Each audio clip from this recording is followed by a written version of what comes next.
Well, good afternoon, Pinecrest family. My name is Pastor Stephen, and I'm going to walk us through Holy Tuesday today. And as you remembered yesterday and Holy Monday, Pastor Matt mentioned briefly the story of the fig tree, of Jesus walking up to this fig tree and seeing its leaves but having no fruit. He curses it.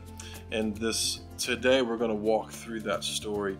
Again, there's many things that happen in Holy Tuesday, but we're going to stay focused on what happens with the fig tree and then the two lessons that Jesus is going to be teaching the disciples and us. So walk with me back to Holy Tuesday. It's Tuesday morning, March 31st, AD 33, and Jesus and his disciples are walking back into the temple, and they pass by this fig tree once again, and then Peter's going to notice it, and then Jesus is going to teach a lesson from it. And so if you look with me in Mark 11, starting in verse 20. Early in the morning, as they were passing by, they saw the fig tree withered from the roots up. Then Peter remembered and said to him, "Rabbi, look, the fig tree that you cursed has withered."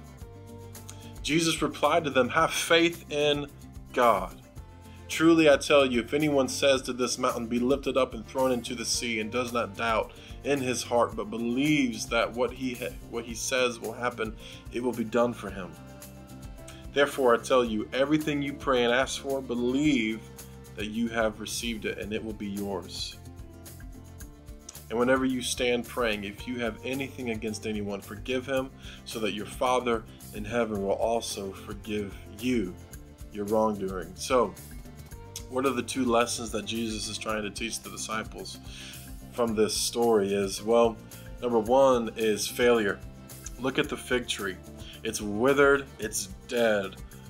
The fig tree is a lesson on failure. But whose failure? Well, the failure of the Israelites. You see, oftentimes in the Old Testament, the Israelites were symbolized as a fig tree.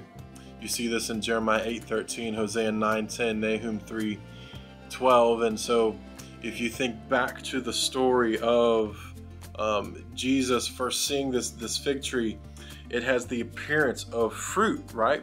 It has leaves on it. But when Jesus examines this fig tree to try to find fruit, he doesn't. And so he curses the tree. And later, again, you see Peter looking at this fig tree the next morning, and he says, "Jesus, Rabbi, this fig tree is now dead." And the cursing of this fig tree is a picture of God's judgment on his people. Why? Well, because of hypocrisy. They looked like they had fruit. I don't know if you've ever seen a fig tree. I grew up with fig trees in my parents' backyard, and in the springtime they would bloom, and they would have these massive leaves on it. And if you weren't used to seeing fig trees, you would say, "Wow, this must have fruit on it." And when you go out there and you would inspect it, you would actually see, no, it hasn't gotten fruit yet. The leaves appear to be showing that this tree has fruit, but it really doesn't. And that's a picture of hypocrisy. That's what was happening with the Israelites. They were going and celebrating these religious festivals. They were going to temple. However, on the outside, they had leaves, but on the inside, they were bearing no fruit. And so Jesus is teaching them the failure of the Israelites in bearing fruit and really being hypocrites. And this is really a picture of the religious leaders too of Jesus's day, in which Jesus is actually walking to and going to encounter in the temple. This is a perfect picture of hypocrisy, because the Pharisees, whom say that they love God and they want to worship God and they want to lead others to do the same, what do they do with Jesus, who is the Son of God, who is the Messiah? They cornered Jesus. And in Matthew 22, I'm not going to read through all of it, you get these four traps that the Pharisees are trying to trap Jesus with questions about his authority, with questions about what he believes about Scripture, what he believes about paying taxes, what he believes about the resurrection. And they're doing all of this to try to trap Jesus, to crucify him. And so they have this outward picture of being religious, but really they're not. And that's the picture of the fig tree. And what does Jesus say next? Once Peter points out this fig tree, he teaches them a lesson on, instead of being a hypocrite, to have faith in God, because that's what Jesus says right out of the gate. After Peter says, "Rabbi, look, the fig tree that you cursed has withered," Jesus immediately replies to them to have faith in God.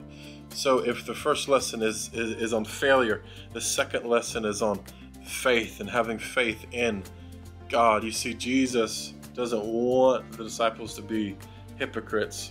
He wants them to have faith in God, especially with everything that he knows the disciples about to go through. They're going to need faith. They're going to need to trust in God through some difficult times. And so we see here that having faith in God, Jesus goes and points to prayer and says, hey, if you pray, you can even move mountains. And mountains to the Jews was a figurative picture of a massive obstacle in somebody's life. And so Jesus is prepping them and saying, you're about to have some massive obstacles in your life, but if you pray, if you go to God in faith, he will be there with you and will help you.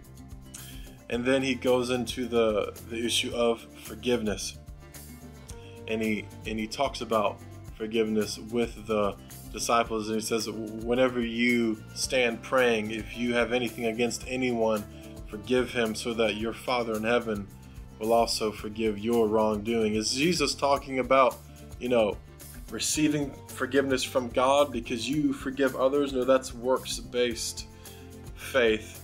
No, Jesus again is talking about true faith in God. If you have true faith in God, then you will be able to forgive others. That mountain, that might be a hard obstacle for you, but you can if you have true faith in God, because what has God done for you?